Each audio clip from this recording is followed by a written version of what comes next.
अस्सलाम वालेकुम रहमतुल्लाह। इस वक्त मैं मौजूद हूँ मक्कातुल मुकरमा में और मस्जिदुल हराम के बिल्कुल बाहर। आज मैं आपको एक ऐसी जगह की ज़ियारत करवाऊँगा जो कि जगह हमारे लिए बहुत ही मुतबर्रक है, हमारे लिए बहुत ही इम्पोर्टेंट है और उस जगह से यकीनन हर मुसलमान प्यार करता होगा और प्यार करता रहेगा और उस जगह की ज़ियारत यकीनन आप सब करना चाहेंगे। इंशाल्लाह मैं भी वहाँ पर जा रहा हूँ, मस्जिदुल हराम।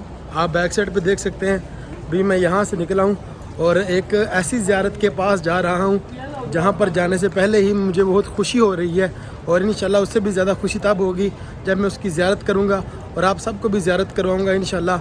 अल्लाह पाक की बारगाह में दुआ है कि अल्लाह पाक आप सबको हरमैन शरीफैन की बार बार हाज़िरी नसीब फरमाए। तो भी चलिए मेरे साथ आगे, मैं आपको दिखाता हूँ कि आज की बहुत इंपॉर्टेंट ज़ियारत और बहुत ही प्यारी ज़ियारत वो कौन सी है जिसको मैं सोच कर ही इतना एक्साइटेड हो रहा हूँ। तो भी इंशाल्लाह मैं आपको भी ज़ियारत करवाऊँगा और इंशाल्लाह आप भी इसी तरह खुश होंगे और यहाँ आकर उसकी ज़ियारत ज़रूर करना चाहेंगे।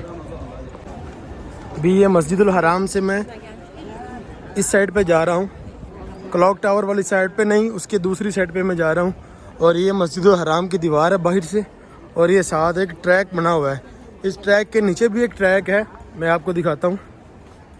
जो ऊपर ट्रैक बना है इसी तरह यहाँ से ये नीचे भी ट्रैक है जो सीधा जो मस्जिदुल हराम के दरवाजे उनकी तरफ जाता है। और ये समझ लें कि ये फर्स्ट फ्लोर है ट्रैक का, ये ऊपर वाला फ्लोर है और ये सीधा मस्जिदुल हराम की चार दीवारी के साथ साथ आ रहा है। सामने क्लॉक टावर है और अभी मैं आपको लेके जा रहा हूँ उस ज़ियारत पे जो कि मक्कातुल मुकरमा की बहुत ही खूबसूरत ज़ियारत है। जी तो हम पहुंच चुके हैं आज की उस स्पेशल ज़ियारत पर जिसका मैं आपसे जिक्र कर रहा था। अब मेरी बैक साइड पे जो बिल्डिंग देख रहे हैं यही आज की वो स्पेशल ज़ियारत थी जिसका मैं आपसे जिक्र कर रहा था। इस ज़ियारत के बारे में हो सकता है कि आप में से काफ़ी लोग पहले से जानते हों, लेकिन हो सकता है कि ज़्यादातर लोग ना भी जानते हों। तो आज मैं आपको इस ज़ियारत के बारे में बताऊँगा कि आखिर क्या स्पेशल है इस ज़ियारत में, क्यों यहाँ पर इतने सारे लोग इसकी ज़ियारत करने के लिए खड़े हुए हैं और मैं कितना एक्साइटेड हो रहा था इस ज़ियारत को दिखाने के लिए। सामने आपको मस्जिदुल हराम की दीवार नज़र आ रही है। जब आप सफ़ा मरवा से बाहर निकलते हैं तो सफ़ा मरवा से निकलने के बाद सामने आपको ये जो पीले कलर की बिल्डिंग नज़र आती है, ये कोई आम बिल्डिंग नहीं है, ये नबी करीम सल्लल्लाहु ताला अलैहि वसल्लम की जाए विलादत है। जी बिल्कुल, मेरे आका व मौला सल्लल्लाहु ताला अलैहि वसल्लम, हम सब के आका व मौला सल्लल्लाहु ताला अलैहि वसल्लम, इसी घर में आपकी विलादत हुई। नबी करीम सल्लल्लाहु ताला अलैहि वसल्लम ने इसी घर में अपनी आँख खोली और प्यारे आका सल्लल्लाहु ताला अलैहि वसल्लम इसी घर में अपने दादा अब्दुल मुत्तलिब के साथ रहा करते थे। और यही वो गलियां हैं, यही वो जगह है जहां नबी करीम सल्लल्लाहु ताला अलैहि वसल्लम अपना बचपन गुजारा करते थे। माशाल्लाह, खुश हो जाइए, माशाल्लाह आप उस जगह की ज़ियारत कर रहे हैं जिस जगह पे नबी करीम सल्लल्लाहु ताला अलैहि वसल्लम जलवागर हुए, जहां दो जहानों के वाली नबी करीम सल्लल्लाहु ताला अलैहि वसल्लम तशरीफ़ लेकर आए। नबी करीम सल्लल्लाहु ताला अलैहि वसल्लम की विलादत बासादत को अगर तारीख़ की रोशनी में पढ़ा जाए तो मालूम होता है कि आप सल्लल्लाहु ताला अलैहि वसल्लम सन 1 आमुल फ़ील बमुताबिक 570 ईस्वी में रबीउल अव्वल के मुबारक महीने में नबूवत से 40 साल कबल मक्का में पैदा हुए। आप सल्लल्लाहु ताला अलैहि वसल्लम की पैदाइश पर मौजज़ात नमूदार हुए जिनका ज़िक्र कदीम आसमानी कुतुब में शामिल है। मसलन आतिश कदा फ़ारस जो तकरीबन 1000 साल से ज़्यादा देर से रोशन था वो बुझ गया।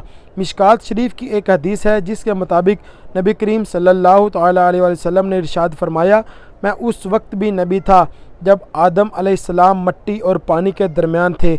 मैं इब्राहीम अलैहिस्सलाम की दुआ, ईसा अलैहिस्सलाम की बिशारत और अपनी वालदा माजिदा का वो ख्वाब हूँ जो उन्होंने मेरी पैदाइश के वक़्त देखा और उनसे एक ऐसा नूर ज़ाहिर हुआ जिससे शाम के महल्लात रोशन हो गए।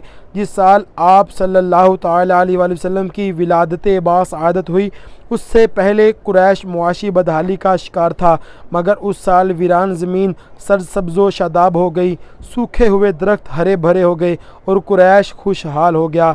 आप सल्लल्लाहु ताला अलैहि वसल्लम की तारीख़ पैदाइश के बारे में मुख्तलिफ़ रवायात हैं। अहले सुन्नत के नज़दीक ज़्यादा रवायात 12 रबीउल अव्वल की हैं, अगरचे कुछ उलमा 9 रबीउल अव्वल को दुरुस्त मानते हैं जबकि अहले तशरीह हज़रात 17 रबीउल अव्वल को दुरुस्त समझते हैं। आप सल्लल्लाहु ताला अलैहि वसल्लम का नाम आपके दादा हज़रत अब्दुल मुत्तलिब ने रखा। ये नाम इससे पहले कभी नहीं रखा गया था। آپ صلی اللہ تعالی علیہ وآلہ وسلم کی ولادت بعصادت مکہ کے علاقے شعیب ابی طالب کے جس گھر میں ہوئی، وہ گھر ابھی آپ اپنی موبائل سکرین پر دیکھ رہے ہیں، جو کہ کافی عرصہ ایک مسجد رہی اور آج کل اس گھر کو ایک لائبریری بنا دیا گیا ہے، اور اس وقت اس لائبریری کا نام مکتبہ مکۃ المکرمہ رکھ دیا گیا ہے۔ آپ اپنی موبائل سکرین پر وہ مبارک جگہ دیکھ رہے ہیں جو نبی کریم صلی اللہ تعالی علیہ وآلہ وسلم کا گھر ہوا کرتا تھا۔ یہی وہ گھر ہے جو حضرت عبد المطلب رضی اللہ تعالیٰ عنہ نے آپ کے والد محترم حضرت عبداللہ رضی اللہ تعالیٰ عنہ کو دیا، اور پھر حضرت عبداللہ رضی اللہ تعالیٰ عنہ سے آپ تک پہنچا۔ نبی کریم صلی اللہ تعالیٰ علیہ وسلم نے اسی مبارک گھر میں آنکھ کھولی، اور یہی وہ خوش نصیب گھر تھا جہاں امام الانبیاء، جہاں نور خدا، جہاں حضرت محمد صلی اللہ تعالیٰ علیہ وسلم اللہ کے آخری نبی بن کر تشریف لے کر آئے۔ آپ صلی اللہ علیہ وسلم کا ظہور اسی مبارک گھر میں ہوا۔ آپ صلی اللہ تعالیٰ علیہ وسلم کے اگر بچپن کی بات کی جائے تو آپ صلی اللہ تعالیٰ علیہ وسلم کے والد حضرت عبداللہ بن عبد المطلب آپ کی ولادت سے 6 ماہ قبل پردہ فرما گئے، اور آپ کی پرورش آپ کے دادا حضرت عبد المطلب نے کی۔ اس دوران میں آپ صلی اللہ تعالیٰ علیہ وسلم نے کچھ مدت ایک بدوی قبیلے کے ساتھ بسر کی، جیسا کہ عرب کا رواج تھا۔ اس کا مقصد بچوں کو فصیح عربی زبان سکھانا اور کھلی آب و ہوا میں صحت مند طریقے سے پرورش کرنا تھا۔ اس دوران آپ صلی اللہ تعالیٰ علیہ وسلم کو حضرت حلیمہ بنت عبداللہ اور حضرت صوبیہ رضی اللہ تعالیٰ عنہما نے دودھ پلایا۔ 6 سال کی عمر میں آپ کی والدہ اور 8 سال کی عمر میں آپ کے دادا بھی وفات پا گئے۔ اس کے بعد آپ کی پرورش کی ذمہ داریاں آپ کے چچا اور بنو ہاشم کے نئے سردار ابو طالب نے سر انجام دیں۔ حضرت محمد صلی اللہ تعالیٰ علیہ وآلہ وسلم نے ابو طالب کے ساتھ شام کا تجارتی سفر بھی اختیار کیا اور تجارت کے امور سے واقفیت حاصل کی۔ اس سفر کے دوران میں ایک بحیرہ نامی عیسائی راہب نے آپ صلی اللہ علیہ وآلہ وسلم میں کچھ ایسی نشانیاں دیکھیں جو ایک آنے والے پیغمبر کے بارے میں قدیم آسمانی کتب میں لکھی ہوئی تھیں۔ اس نے ابو طالب کو بتایا کہ اگر شام کے یہود یا نصارہ نے یہ نشانیاں پا لیں تو آپ صلی اللہ تعالیٰ علیہ وسلم کو نعوذ باللہ خطرہ ہو سکتا ہے۔ چنانچہ ابو طالب نے یہ سفر ملتوی کر دیا اور وہ واپس مکہ آ گئے۔ اس سے معلوم ہوتا ہے کہ نبی کریم صلی اللہ تعالیٰ علیہ وسلم کا بچپن عام بچوں کی طرح کھیل کود میں نہیں گزرا ہوگا، بلکہ آپ صلی اللہ تعالیٰ علیہ وسلم میں نبوت کی نشانیاں شروع سے ہی موجود تھیں۔ اس قسم کا ایک واقعہ اس وقت بھی پیش آیا جب آپ صلی اللہ علیہ وسلم بدوی قبیلہ میں اپنی دائیا کے پاس تھے۔ وہاں حبشہ کے کچھ عیسائیوں نے آپ صلی اللہ علیہ وسلم کو بغور دیکھا اور کچھ سوالات کیے، یہاں تک کہ نبوت کی نشانیاں پائیں اور پھر کہنے لگے کہ ہم اس بچے کو پکڑ کر اپنی سرزمین میں لے جائیں گے۔ اس واقعے کے بعد نبی کریم صلی اللہ تعالیٰ علیہ وسلم کو مکہ لوٹا دیا گیا۔ اذان کا وقت۔ جی تو یہ تھی آج کی سب سے خوبصورت زیارت، جس کو دیکھ کر یقیناً آپ کا دل بہت خوش ہوا ہوگا۔ میں تو بہت خوش ہوا ہوں اس جگہ کو دیکھ کر جہاں میرے پیارے نبی صلی اللہ تعالیٰ علیہ وسلم تشریف آور ہوئے، جہاں پر آپ کا ظہور ہوا، جہاں آپ کی ولادت ہوئی۔